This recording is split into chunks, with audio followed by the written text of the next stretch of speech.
Unë jam Maulon Kalaja, pra siç ju e prezantuat, kam mbaruar studimet e larta për gazetari, jam gazetar, kam punuar në disa televizione,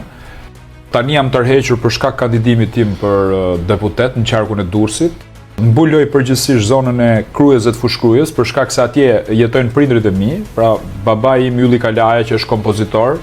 dhe mamaja ime Rakipe Karaj që është soprano, jetojnë në qytetin e Fushkrujës. Kështu që u pa arsyeshme që unë të përfaqësoj ata njerëz. Vi nga i proces i suksesshëm i primareve, ku në Bashkinë e Krujës dola i pari dhe në qarkun e Durrësit dola i treti, duke pasur parasysh që kutia jonë kishte vetëm 700 vota dhe ndërkohë në Durrës në qarku votua diku te 5000 njerëz. Raporti i përqindjes që morën në zonën time ishte shumë i lartë, por nuk dua ta kthej këtë diskutim vetëm në raport përqindjesh, por më shumë tek zemra e atyre njerëzve që besuan tek unë, sepse përpara se të marr votën e tyre kam dashur që të fitoj zemrat e tyre.